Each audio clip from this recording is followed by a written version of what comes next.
เขาควรที่ไปใช้ลูกไปหาแพทย์คือบ่ไปหาหมอฮะแพทย์ก็คือกันโอ้แพทย์กับหมอคือกันเถอะบอกพยาบาลดิคือกัน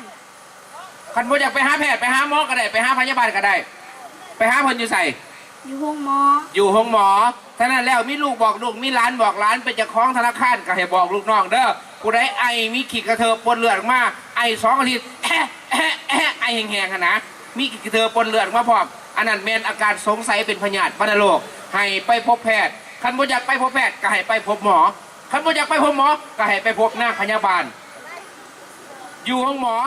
โอเคเอาตัวมาดูเรื่องแดงเอารางวัลมาให้เพื่อนแน่เอาไปอันนี้ว่านอนกลางมุ้งอยู่เมื่อคืนยังหยกอยู่ไปอันนี้ว่านอนในมุ้งอยู่เมื่อคืนถ้าหากว่าพ่อจะเป็นพญาติไข่ยุ่งหรือว่าพ่อจะเป็นพญาติไข่แล้วหรอกต้องนอนในมุ้งหรืออย่าสุนอนกลางมุ้งเพราะว่ากลางมุ้งมันนอนเลยมันกลางมุ้งบ่ได้เอาอันนั้น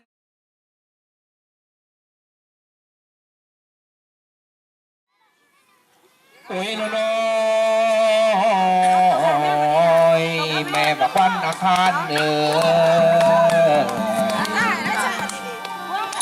เอามาจากพันละหน้าต้นปลายสายเหตุเรื่องไวรัสเอดส์โรคหายสายพันธุ์ซึ่งในปัจจุบันมันกำลังข่มขู่ต่อชีวิตเป็นอยู่เศร้าบ้านเศร้าเมืองอยู่บ้านเฮาเ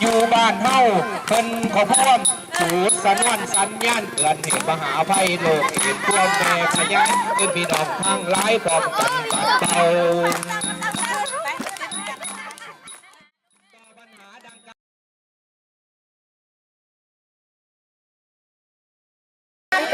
เจ้าข้ามาเลยพอใจกันหัวใจให้มาหายานี่ช่วยตัวพนักใดแล้วก็มาได้ไปเห็นหน้าไปสิมาไม่นิ่มใจโอ้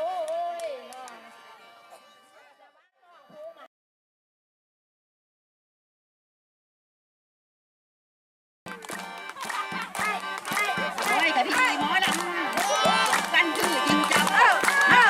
ชื่อจริงจังเอาไปเลยมันฟองมาเอาไปบอกเป็นกระเสาโตว่านางกาจิฟองบ่ละนางกาจิฟองหอมต่อกระเสาบันจิกลม